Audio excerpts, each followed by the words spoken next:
Assalamualaikum warahmatullahi wabarakatuh.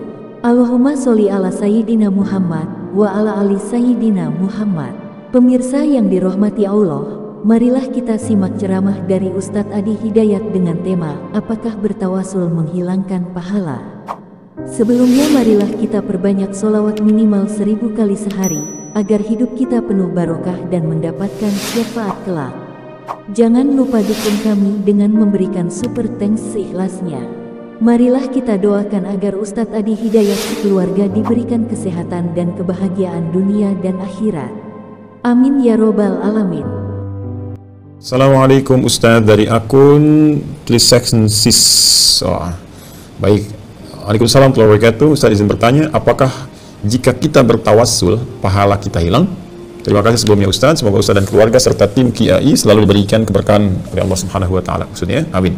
Semoga Allah Subhanahu wa taala senantiasa juga memberkahi Anda, keluarga Anda dan kerabat-kerabat Anda dan memudahkan segala urusan Anda. Ya, dan semoga Allah menyertakan kami dalam kebaikan yang Anda terima. Baik, tentang tawassul. Tawassul itu dalil utamanya ada di Al-Qur'an surah kelima Al-Maidah di ayat ke-35. Ya. Quran surah kelima Al-Maidah di ayat ke-35. Ya, saya tuliskan dulu ya teman-teman. Quran surah ke-5 Al-Maidah, kita kasih tanda kurung. Nah, ini ya, kita jelaskan supaya nanti tidak ada yang bertanya lagi. Surah ke-5 itu surah apa namanya? Ayat ke-35. Ya, di mushaf standar paling kanan sebelah bawah ya. Allah berfirman, ya ayyuhalladzina amanu taqullaha wabtaghu ilaihil wasilah. Ya, jadi saya tuliskan, mohon izin. Ya ayyuhalladzina kan amanu ittaqullaha. Nah, ini kemudian wabtaghu ilaihil wasilah. Nah, ini poinnya. Nah, ini saya garis bawah ya.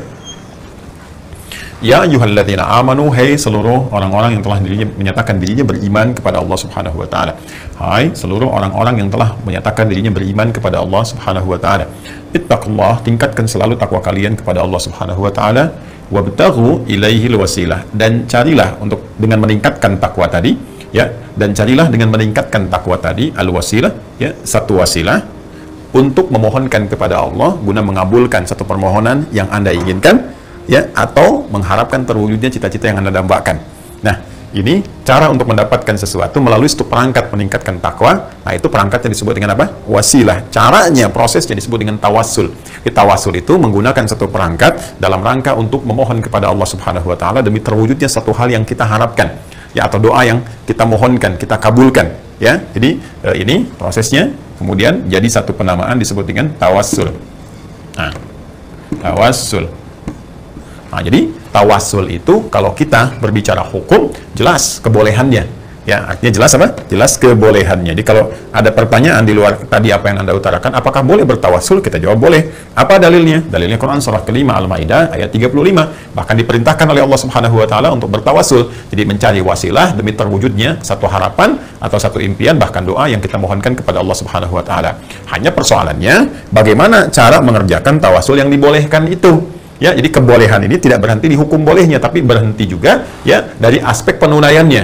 Jadi jangan kita batasi boleh, tapi kita tidak meneruskan bagaimana melaksanakannya. Ya, seperti apa implementasinya? Sama dengan bolehkah saya sholat subuh? Boleh di waktu subuh, tapi Anda harus tahu caranya. Jangan sampai caranya tidak sesuai dengan penunaian yang dicontohkan oleh Nabi Shallallahu Alaihi Wasallam atau diisyaratkan oleh Al-Quran. Sholatnya di waktu subuh cuma 3 rakaat, ya salah juga, kan? Karena itu pun ketika Anda ingin menunaikan tawassul, maka bagaimana tawassul yang benar? Nah, oleh Al-Quran diberikan gambaran umum.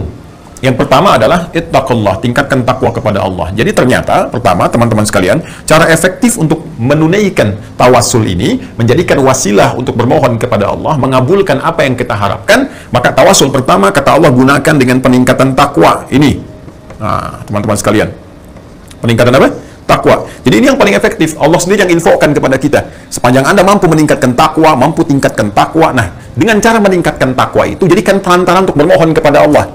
Nah, sedangkan takwa itu, teman-teman sekalian, kalau kita lihat wujudnya, nggak akan pernah kita temukan dalam Al-Quran, kecuali ya pada peningkatan amal soleh kita, yang didasari dengan dasar keimanan kepada Allah. Ini penting poinnya. Jadi, kalau kita ingin mencoba meningkatkan takwa, maka wujudnya terletak kepada amal soleh, ya, yang didasari dengan keimanan kepada Allah. Sehingga orang-orang yang mencoba meningkatkan takwa, orang-orang takwa, ya, jadi kalau orang takwa, satu disebut taqi, orang-orang takwa disebut muttaqin, atau muttaqun kalau rafa, muttaqin kalau nasab dan jar. Kalimat muttaqin pertama dalam Al-Quran di Al-Baqarah ayat kedua, ya, kemudian implementasinya ayat 3, ayat 4. Hasilnya ayat kelima. Dzalikal kitabu la raiba fihi hudal lil muttaqin. Siapa muttaqin? Orang yang mencoba meningkatkan takwa itu. Orang bertakwa itu. Ayat 3-nya, alladzina yu'minuna bil ghaib, iman, yaitu orang-orang yang yakin kepada Allah tanpa ragu, punya dasar iman yang kuat. Karena keyakinan ini dia mencoba meningkatkan amal soleh. Dengan wujud apa? Wa yuqimunas shalah. Kan? Itu wujudnya. Dengan cara meningkatkan sholatnya. Jadi kalau kita turunkan lagi amal solehnya, apa Ustaz amal solehnya? Sholat, gitu kan? Nah, ini teman-teman sekalian. Wa mimma razaqnahum yunfiqun, berinfak dengan amalan harta, gitu kan? Nah, ini. Walladzina yu'minuna bima unzila ilaik, gitu ya? Al-Quran. Interaksi dengan Al-Quran. Nah, ini diantaranya. Ya, jadi kalau kita ingin mencoba bertawasul, kata Al-Quran, coba gunakan tawasul itu. Yang pertama yang paling efektif dengan meningkatkan takwa. Bagaimana meningkatkan takwa ini? Pertama, yakin dulu kepada Allah, jangan pernah ragu. Ya, jadi kuatkan pada jiwa kita keyakinan paripurna terhadap Allah Subhanahu wa taala dengan segala janjinya, dengan segala perintahnya kita kerjakan dengan baik. Setelah muncul keyakinan itu tanpa ragu sedikit pun, maka kita implementasikan keimanan itu dengan amal soleh. Karena itu sering saya katakan, kata iman di dalam Al-Quran seringkali disertai dengan amal soleh. Baik bentuk namanya langsung amal soleh, atau jama' amilus salihat, atau bahkan langsung bentuknya, ya, langsung implementasi amalnya. Seperti Quran surah ke-103, wal 'asr innal insana lafi khusr illa alladziina amanu, nama umumnya wa amilus shalihat. Sekarang implementasinya apa? Bentuk amal soleh tadi, amilus shalihatnya. Ini di Al-Baqarah ayat 3 dijelaskan, ya, wa yuqimunas shalah, setelah alladziina yu'minuna bil ghaib wa yuqimunas shalah. Salat yang ditunaikan dengan iman, bukan salat biasa. Karena itu saya katakan dasarnya iman. Ya, dasarnya apa? Iman. Karena itu ketika Anda ingin bertawasul, karena Anda ingin punya permohonan, misal, saya menginginkan ya Allah bahwa besok ujian saya lancar, ujian saya baik ya Allah, saya menginginkan ya Allah lahirnya anak-anak yang saleh, yang baik, saya menginginkan ya Allah pekerjaan yang halal, yang Kau ridhai dan sebagainya. Anda ingin bermohon dan pengen cepat dikabulkan, pengen bertawasul, maka bagaimana caranya? Anda bisa pilih di antara amal soleh. Kata Allah, coba mulai dengan tingkatkan salat. Ya, bangun misalnya. Ya, karena kalimat as-salah di sana, wa yuqimunas shalah, as-salahnya kan menggunakan alif, lam, shad, lam, wawu, ya, kemudian ada fathah tegak di atasnya, tak marbutah, seperti ini. Ya, seperti ini teman-teman sekalian. Kan? Ini bentuk ini bukan sekedar mencakup bentuk yang fardu. Ya, biasanya kalau menyebutkan bentuk fardu spesifik itu ada di Quran surah kedua, contohnya Al-Baqarah ayat 238 dengan bentuk jama. Hafidhu 'alas salawat. Hafidhu 'alas salawati was salatil wusta wa qumu lillahi qanitin. Hafidhu 'alas salawat. Jaga oleh kalian waktu-waktu salat yang fardu itu, terutama salat-salat pertengahan, dan tunaikan dengan penuh kekhusyuan kepada Allah Subhanahu wa taala. Saling menjaga, saling ingatkan. Tapi kalau bentuknya seperti ini bentuknya, ya, itu bentuk yang mencakup bahkan lebih daripada yang fardu. Ya, jadi bisa mencakup sunnahnya, tahajudnya, duhanya, ya, syuruknya, salat mutlaknya. Jadi dalam setiap keadaan, walaupun belum masuk nih hikmahnya, walaupun belum masuk salat fardu, Anda punya keinginan atau hajat tertentu, silahkan Anda tunaikan. Misalnya dalam waktu duha, salat duha, ya kan? Atau dalam waktu yang sifatnya umum, misalnya sore nih, pada asar gak ada salat spesifik, Anda datang ke masjid, wudhu misalnya, tahiyatul masjid, niatkan kepada Allah, minta dengan benar. Ya, dan ingat cara menunaikan sholatnya bukan sholat biasa, sholat yang didasari dengan dasar keimanan yang kuat kepada Allah Subhanahu wa taala. Ini beda antara orang sholat dengan iman dengan orang sholat yang kurang iman, akan lain. Akan terlihat bagaimana konsentrasi dia, khusyuk dia, ya, bagaimana ketika sholat apa yang dia baca, kan? Bagaimana keadaan dia. Kadang-kadang kita mengucapkan takbir tapi pikirannya kemana-mana, gitu kan? Kadang-kadang kita ruku tapi mikirnya udah lupa dengan rakaatnya. Ya, itu menunjukkan bahwa ada dasar iman yang kurang kuat. Ya, yang memberikan kekuatan kepada diri kita dalam menunaikan sholat. Nah, ketika imannya semakin kuat, semakin mantap, kan? Nah, maka ini akan berpengaruh kepada tingkat kekhusyuan. Karena itu dibangun kekuatan dulu sebelum menunaikan sholat. Bangun kedekatan kepada Allah Subhanahu wa taala, berwudu yang sempurna, kan? Tingkatkan kekuatan keyakinan, hadirkan kekuatan pada diri kita yang meyakini bahwa Allah akan mengabulkan segala hal yang kita mohonkan sepanjang baik. Allah pemberi solusi, kemudian kepasrahan tingkat tinggi di dalamnya. Begitu kita kemudian menunaikan sholat akan terlihat suasana kekhusyuan, kenikmatan, kedamaian. Lantas kemudian kita mohonkan dalam sholat kita kepada Allah seperti Allah kemudian pernah sampaikan kepada kita, berjanji mengabulkan apa yang kita minta sepanjang sholatnya benar. Karena itu saya sering katakan bahwa perintah menunaikan sholat itu di Al-Baqarah, Quran surah kedua, di ayat ke-45, itu dibuka dengan satu perintah langsung dari Allah Subhanahu wa taala supaya kita mau minta. Silakan cek. Wasta'inu bis-sabri was-shalah. Jika Anda, kata Allah, kalian memiliki persoalan dalam kehidupan, maka silahkan minta kepada Allah. Caranya bagaimana? Terima dulu masalah itu dengan sabar. Terima dulu persoalan yang sedang Anda alami sebagai ujian dengan sabar. Jelas? Ya, karena Anda mengeluh pun nggak akan meninggalkan dan menghilangkan ujian itu. Ya, karena Anda pasang status pun tidak akan menghilangkan persoalan itu. Apa Anda pikir dengan status dipasang banjir bisa selesai? Apa dipikir dengan status dipasang misalnya hujan bisa berhenti? Tidak.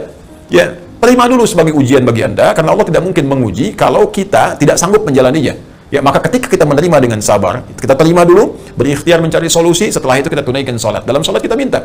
Makanya ketika Allah perintahkan, ya, wasta'inu, ya, cepat kalian minta tolong kepada Allah, minta solusi kepada Allah dari persoalan yang kau alami bisabri, terima dengan sabar, wassalah, saat sholat minta. Karena itu kalimat wasta'inu yang menjadi bentuk perintah, wasta'inu ini, maka di dalam sholat ini diajarkan oleh Allah langsung kepada Rasulullah SAW, dirubah ke dalam bentuk permintaan kita. Ini yang tadinya fi'il amr, bentuk perintah, dirubah kepada bentuk mudhari' dalam wujud permintaan, permohonan. Nih, gimana permohonannya? Ayat kelima di Al-Fatihah. Ya, dan kita baca 17 kali dalam sehari. Iyyaka na'budu wa iyyaka nasta'in. Iyyaka nasta'in. Bentuk perintah kita rubah menjadi bentuk permohonan. Nasta'in. Nasta'in. Ya, iyyaka na'budu, kepada Engkau lah Allah Subhanahu wa taala, ya Allah, kami menyembah, hanya Engkau saja yang disembah, yang lain tidak kami sembah, kan? Wa iyyaka nasta'in. Dan sekarang ya Allah, ya kami meyakini ya Allah, hanya Engkau pemberi solusi, hanya Engkau yang mampu menyelesaikan segalanya. Kami sedang punya masalah ya Allah. Kami mohon kepadamu ya Rabb, mohon berikan kami pertolongan, berikan kami solusi. Anda tahu teman-teman sekalian, di titik ini kalau kita mengerjakan sholat dengan benar, dari awal wudunya benar, cara takbirnya benar, kan? Sampai bacaan iftitah, Al-Fatihahnya benar, sampai kalimat ini, perhatikan hadis qudsinya. Ya, di sini Allah menjawab, hadza baini wa baina abdi, wali abdi ma sa'al. Ini perjanjian antara aku dengan hambaku. Apapun yang ia minta, sepanjang benar permintaannya, aku akan kabulkan. Baru di titik ini. Ya, belum ketika dia rukuk, belum ketika dia sujud, dia bisa mohon dalam sujudnya. Ya, dengan hatinya dia ucapkan subhana rabbiyal a'la, subhana rabbiyal a'la wa bihamdi, subhanakallahumma bihamdika, Allahumma ighfirli. Ya, setelah itu dia mohon. Ya, itu kalimat pembuka, teman-teman. Nanti lihat lagi fikih salat yang kita pelajari bersama. Insya Allah nanti ada serial yang kita siapkan. Ya, dari awal sehingga lebih terstruktur kembali, lebih sistematis, ya, dari awal sampai dengan akhirnya. Di antara pembahasan yang telah kita uraikan di beberapa tempat yang telah kita sampaikan dalam ta'lim kita, ya teman-teman, saat sujud itu kata Nabi akhir doa. Ya, innama aqrabul abdi ya min rabbihi wa huwa sajidun. Keadaan terdekat antara seorang hamba dengan Rabbnya, dengan Allah adalah saat sujud. Fa'akthirud doa. Kata Nabi, maka perbanyak doa dalam sujud itu. Maka mohon kita kepada Allah Subhanahu wa taala dengan bahasa hati kita. Boleh minta kepada Allah dengan suara hati kita. Dilafadzkan bila sesuai lafadznya dengan petunjuk Nabi sallallahu alaihi wasallam, doa-doa dari Nabi, ya, yang sekiranya kita ada permohonan spesifik yang kita alami saat ini, di hati kita sampaikan. Ya Allah, anugerahkan kekuatan untuk menghadapi ujian ini, ya Allah, sabarkan diri hamba, berikan kekuatan pada suami hamba untuk berubah, berikan kekuatan pada istri hamba untuk berubah, ya Allah, lancarkan pekerjaan saya, ya Allah, hilangkan semua wabah pandemi ini, dan seterusnya. Ya, dan seterusnya. Jadi, mohonkan kepada Allah Subhanahu wa taala. Bahkan ada satu titik di mana Allah menyentuh iman kita.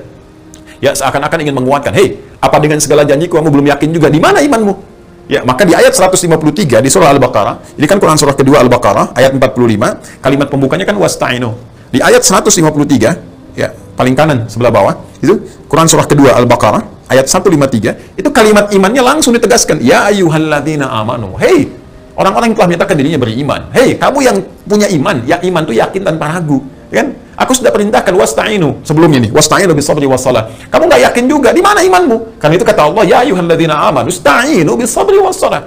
Ya, sekarang aku sentuh imanmu. Apa kamu masih punya iman atau enggak? Yakin atau enggak? Ya, ini persoalannya keyakinan, teman-teman sekalian. Jadi kalau kita yakin kepada Allah dan ingin bertawasul dengan amal soleh kita, mesti punya keyakinan. Ya, makanya di Quran itu sering disampaikan dengan kalimat iman. Ya, Quran khitabnya bagi orang beriman. Yang yakin dengan Al-Quran, yakin dengan Allah, yakin tanpa ragu, Allah akan berikan. Yang nggak yakin, ya begitu-begitu saja. Gitu ya. Karena itu Al-Quran katakan, ya, Al-Quran katakan wala yazidul zalimina illa khasara. Sedangkan bagi orang-orang zalim yang tidak yakin, apalagi menyoal keyakinan, apalagi berbuat sesuatu yang buruk, nggak akan nambah apapun kecuali kerugian saja. Karena itu, kembali ke sini, jika Anda ingin kemudian memohon kepada Allah dengan tawassul, maka yang paling tinggi tingkatnya dengan menunaikan amal saleh, dengan meningkatkan takwa kepada Allah Subhanahu wa taala. Nah, salat ini yang paling pokok, karena salat ini bisa dikerjakan oleh siapapun yang beriman. Ya, mau dia kaya, mau cukup, mau hartanya kemudian sedang merasakan sulit dan sebagainya, karena salat tidak mengeluarkan biaya. Salat dikerjakan dalam keadaan apapun. Karena itu, salat menjadi amalan yang kemudian terwariskan dari Nabi-Nabi sebelum Nabi Muhammad SAW, bahkan untuk dikerjakan kepada Allah demi bertawasul untuk mendapatkan satu amalan-amalan atau keharapan-harapan tertentu. Contoh paling gampang di mana, Ustaz? Di Al-Quran ada nggak? Ada. Di surah apa? Ali Imran, surah ketiga. Ya. Di ayat berapa? 38 sampai 39. Ya. Tawasulnya menggunakan sholat. Betul, sholat. Untuk mendapatkan apa? Permohonan kepada Allah supaya mendapatkan keturunan. Ya. Siapa yang mengerjakan, Ustaz? Nabi Zakaria. Ya.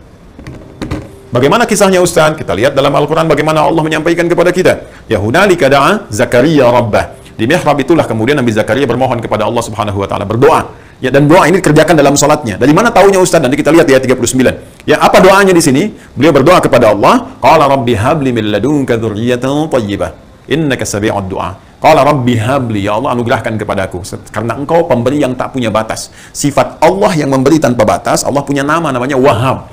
Wahhab itu pemberi tanpa batas. Kalau kita ingin minta dengan nama ini, dengan sifat ini, kita katakan hab.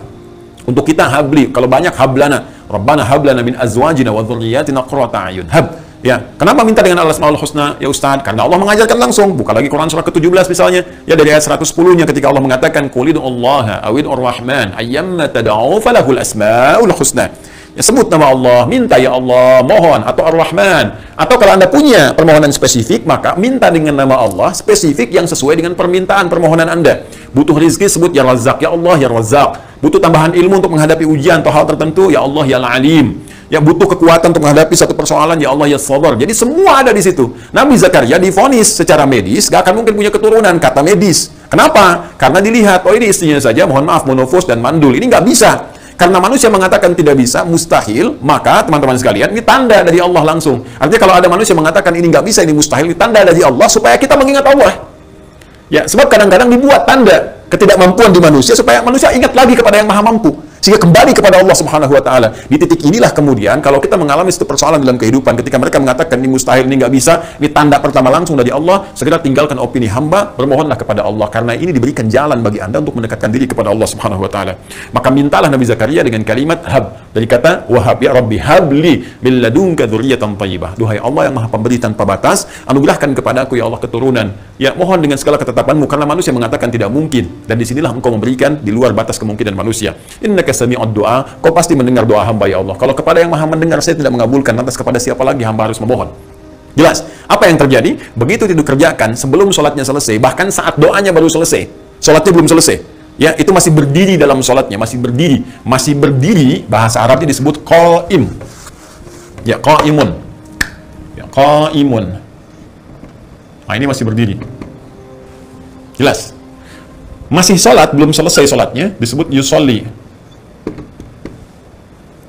Nah, Nabi Zakaria masih berdiri dalam sholatnya, masih sholatnya belum selesai. Jadi, berdiri, ya, mohon kepada Allah, selesai doanya, belum selesai sholatnya. Apa yang terjadi? Lihat di ayat 39-nya.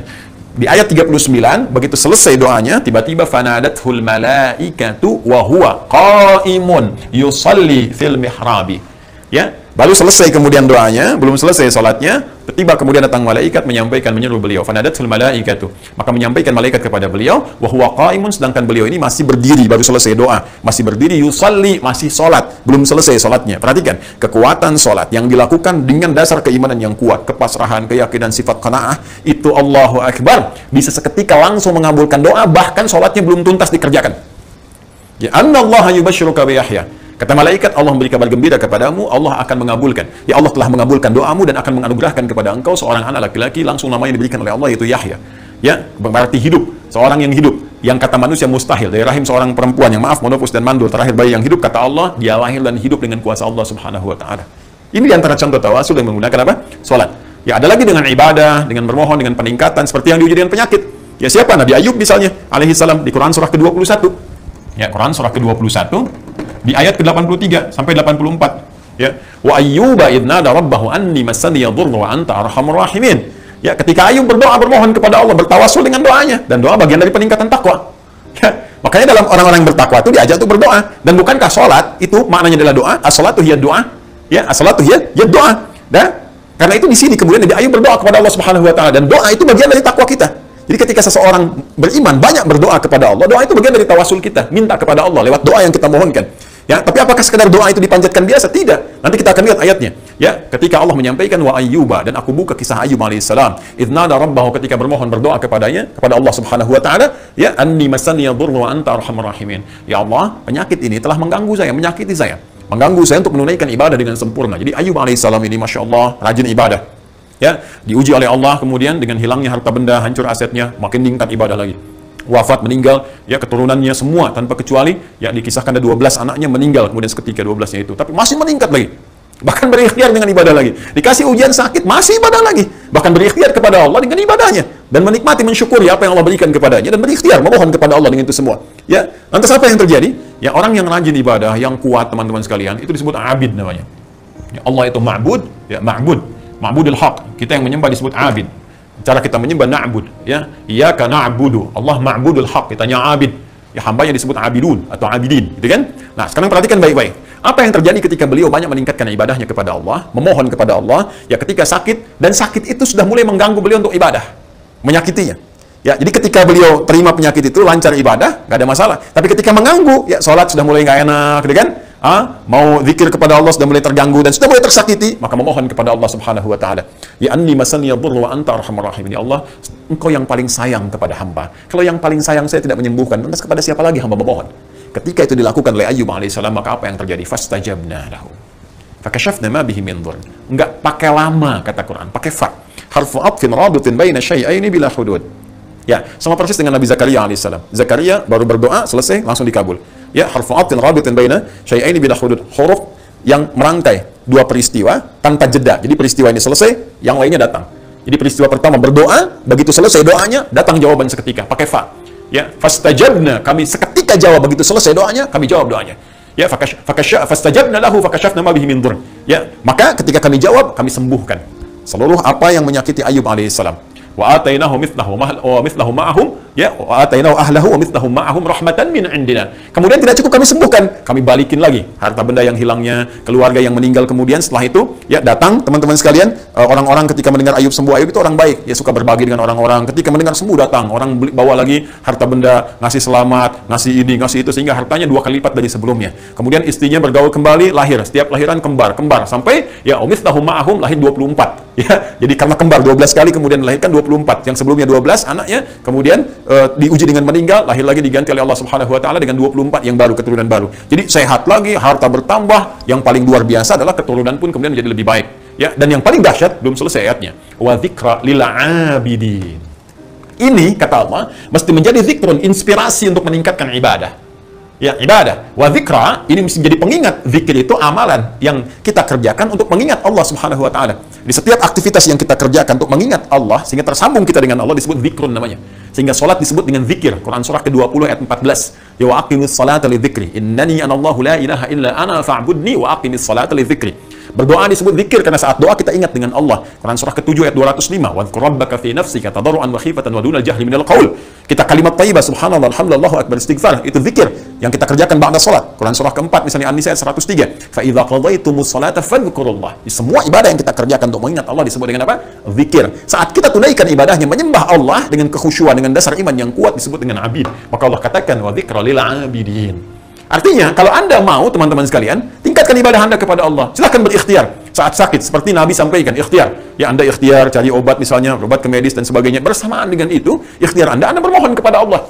Mintalah Allah kepada Allah Subhanahu wa taala. Ya, minta penyembuhnya. Allah Asy-Syafi, Allah yang menyembuhkan. Ya Allahu Syafi, Allahu Syafi, Allahu Syafi, Allahul Kafi, Allahul Kafi. Kita cukupkan dengan Allah. Maksudnya minta kepada Allah Subhanahu wa taala. Allah yang akan menyembuhkan dengan kuasa Allah Subhanahu wa taala. Janji Allah, aku akan sembuhkan hambaku ini seperti aku sembuhkan Ayyub terdahulu, dengan ikhtiar dia itu. Ini yang saya maksudkan, termasuk menjangkau apapun musibah, termasuk penyakit yang kita sedang alami dalam kehidupan. Bagaimana dengan corona ya Ustadz? Anda berikhtiar, silahkan berobat, berikhtiar medis, bersamaan dengan itu memohon kepada Allah seperti ayat ini tunjukkan. Makanya saya katakan ini ayat yang syumuliyah, komprehensif, menuntut kepada kita dan menuntut kita untuk kembali kepada Allah memohon dengan penuh kebaikan. Ya, tapi hanya bagi orang yang beriman. Jadi kalau Anda beriman, alhamdulillah. Kalau nggak beriman artinya nggak yakin, ya terserah Anda. Bukan berarti Qurannya bohong, Andanya yang tidak yakin, Suneo. Ya, Sunni ada udah hijrah. Masa Anda bikin status yang tidak-tidak? Ya, jadi persoalan ini persoalan iman. Jelas ya? Baik, teman-teman sekalian. Nah, jadi kalau ada orang-orang yang tidak yakin dengan Al-Quran, yaitu urusan masing-masing. Karena Allah pun menyampaikan Quran surah 17 ayat 82. Wa nunazzilu minal Qur'ani ma huwa syifaa'un wa rahmatul lil mu'minin. Dan kami turunkan dari Al-Quran petunjuk-petunjuk untuk memohon wasilah kepada Allah supaya mendapat kesembuhan dari penyakit atau hal-hal yang lainnya dengan tetap Anda berikhtiar. Silahkan Anda berikhtiar, nanti Allah kirimkan hal-hal yang terbaik, dan ikhtiar salah satunya menggunakan ikhtiar ibadah. Tapi bagi yang yakin, wala yazidu dhalimina illa khasara, dan tidak akan menambah kepada orang-orang zalim, orang-orang yang menyimpang, orang-orang tidak punya niat baik, kecuali apa? Kecuali kerugian saja. Nah, ini teman-teman sekalian ikhtiar menggunakan amal soleh, misalnya contohnya salat. Bisa dengan infak, bisa. Ya, seperti banyak ini para ulama juga. Syekh Nawawi Al-Bantani itu di antara keberkahan ilmunya, beliau seringkali berinfak sebelum mengikuti ta'lim. Dan itu dahsyatnya luar biasa. Jadi sebelum ikut ke majelis gurunya infak, dan beliau niatkan salah satu kemuliaan akhlaknya adalah, ya Allah dengan infak ini aku mohon keberkahan ilmu dan tolong tutupi aku dari aib guruku. Nah, jadi ini menarik nih. Jadi gak ingin kenal aib gurunya. Ya, ini masya Allah berkah ini ilmunya nih. Jadi begitu mau ke majelis gurunya infak dan minta kepada Allah untuk menutupi aib gurunya supaya tidak sibuk mencari aib. Nah ini adab nih, ini adab yang sangat luar biasa. Ya, jadi ini kadang-kadang penuntut ilmu kekinian nih ada yang perlu kita introspeksi. Ini belum apa-apa udah gunjing gurunya. Ya, kemana sih talim siapa? Saadi Hidayat. Bid'ah tuh. Bid'ah. Ya Allah, dia belum aja anda belajar udah menyebut sesuatu yang kurang pantas. Ya nggak mungkin dapat feedback ilmu yang bisa meresap ke dalam jiwa, itu mustahil. Ya karena itu ada sesuatu yang penting kita jaga, karena manusia nggak lepas dari kesalahan. Termasuk seorang Adi Hidayat misalnya, atau ustaz-ustaz yang lainnya, pasti ada titik di mana dia berbuat salah. Yang dengan kesalahan itu memperbaiki. Boleh jadi Allah titipkan langsung di lisannya, padahal mungkin pikirannya merasa benar, tapi tiba-tiba terlintas di kalimatnya misalnya keliru, ya. Dan yang dia inginkan sebenarnya bukan itu. Ya bisa jadi terjadi demikian karena ada lompatan pemikiran, tapi di lisan mengikuti misalnya bisa terlampau lambat atau bahkan lebih cepat. Nah, itu bisa terjadi. Dan kadang-kadang Allah ingatkan lewat peristiwa itu supaya memperbaiki diri. Oh ini nih kamu nih kecepatan, nih kamu nih lupa karena sedang mikir ini, nyampaikan ini, bisa jadi kejadian demikian. Tapi yang terbaik bagi seorang murid adalah mengambil faedah dari ilmu tanpa harus menyoal keburukan-keburukan manusia. Ini poinnya. Ya, ada lagi lewat yang kumpulan-kumpulan populer amal soleh lain. Yang penting amal soleh. Ya, pernah nggak kalau anda baca di Al-Bukhari itu panjang sekali kisahnya tentang 3 orang yang terjebak ya di dalam satu gua, kan populer sekali, viral lah. Viral, udah di-like sebanyak orang, di-share oleh Imam Al-Bukhari dan di-komen oleh para pensyarah hadis. Ya, like, share, and comment. Nah, ini tentang 3 orang yang sedang berjalan ya menuju satu titik bersamaan, hujan terus berlindung di satu gua. Nah, tiba-tiba ketika masuk gua menggelinding satu batu besar nutup kan. Nah, mereka ingin keluar, dorong-dorong nggak mampu, nggak kuat, gitu kan? Yang di Bang Jago nggak ada gitu kan? Apa yang mereka lakukan? Nah, akhirnya ya mereka bersepakat. Ada salah satu orang yang cukup soleh di antara mereka, dia mengatakan kepada kawannya, ini nggak ada nih usaha kita di sini dengan ikhtiar fisik kita, kembalikan kepada yang maha kuat. Maka mereka minta kepada Allah dengan amalan mereka. Ya, satu mengatakan, ya Allah, aku selama ini mempunyai karyawan banyak gitu kan dalam satu usaha, tiba kemudian waktu gajian satu karyawanku nggak ada. Lalu setelah itu karena dia belum datang, aku simpankan uangnya. Terus dia sehari, 2 hari, 3 hari nggak datang, pakanan nggak datang, aku khawatir nilainya berkurang dari uang ini. Ya, nggak sama dengan ketika dia datang. Maka aku kemudian jadikan uang ini, dibelikan kambing. Setelah itu aku rawat dengan baik si kambing ini sehingga menjadi banyak, jadi banyak. Setelah beberapa masa dia datang, kambingnya jadi banyak, dia menagih upahnya. Dia katakan, Tuan, saya mau ngambil upah saya dulu, saya nggak ambil. Maka tuannya berkata, nih, ini upah kamu semua nih.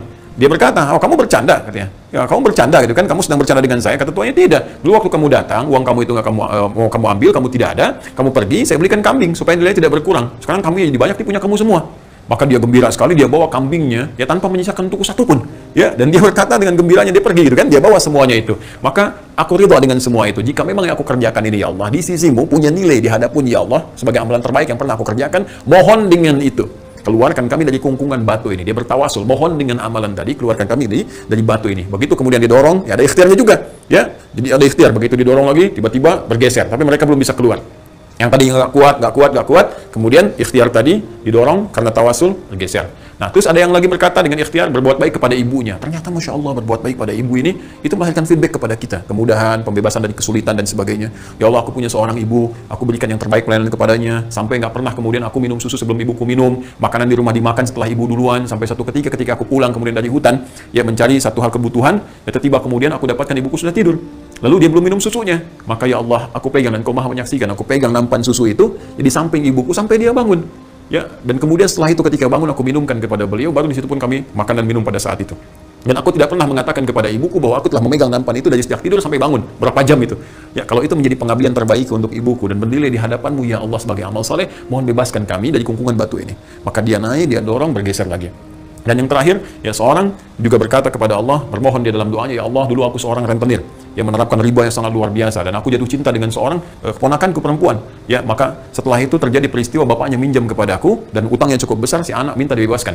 Maka itu kesempatan bagiku untuk mengerjai perempuan ini karena dia nggak mau menikah denganku. Maka aku katakan, kalau bapakmu ingin bebas, maka malam ini engkau melayaniku. Maka dengan terpaksa si anak perempuan itu datang, dan ketika aku akan mulai mengerjainya, maka anak itu tiba-tiba berkata, wahai paman ittaqillah, bertakwalah kepada Allah. Kalimat itu menghunjam keras ke dalam jiwaku bagai petir yang menyambar. Jadi kalau kita ini benar-benar dekat kepada Allah, saleh, ya nggak banyak berbuat maksiat, tuh kalimat-kalimat tuh kencang sekali. Ya, bertakwalah kepada Allah, tinggalkan maksiat, tuh menghunjam ke dalam jiwa. Ya sama, saya pun diajarkan dulu oleh guru-guru demikian. Ya, jadi tingkatkan amal soleh, siang mengajar, malam bermohon, jauhi maksiat, sehingga apa yang kita sampaikan itu bisa terlihat apakah punya bekas dalam jiwa orang-orang mendengar atau tidak, atau ada evaluasi. Akan ada perbedaan, ya. Maka yang terjadi itu memberikan getaran kepada jiwa. Aku langsung berlari meninggalkannya, dan sejak itu aku merubah hidupku menjadi lebih baik. Aku bebaskan utang bapaknya dan seterusnya. Jika itu menjadi amal soleh di hadapanmu, ya Allah, mohon bebaskan kami dari kungkungan batu ini. Maka apa yang terjadi? Yang terjadi kemudian didorong dan menggelindinglah batu itu, dan mereka terbebas dari kungkungan batu tadi. Maka saya ingin katakan bahwa itu bab tawasul yang terbaik yang kami sampaikan, dan ini berpahala. Jadi bukan menghilangkan pahala. Tadi Anda katakan apakah bertawasul menghilangkan pahala? Tidak, jika konsepnya dikerjakan demikian, bahkan menambah pahala. Karena tawasul ini perintah Allah Subhanahu wa taala, caranya diatur oleh Allah, dijelaskan oleh Rasulnya. Jika Anda kerjakan dalam konteks Anda menaati Allah dan Rasulnya, Anda bertawasul, kemudian doa dijawab, dan Anda mendapatkan pahala dalam saat yang bersamaan. Gitu.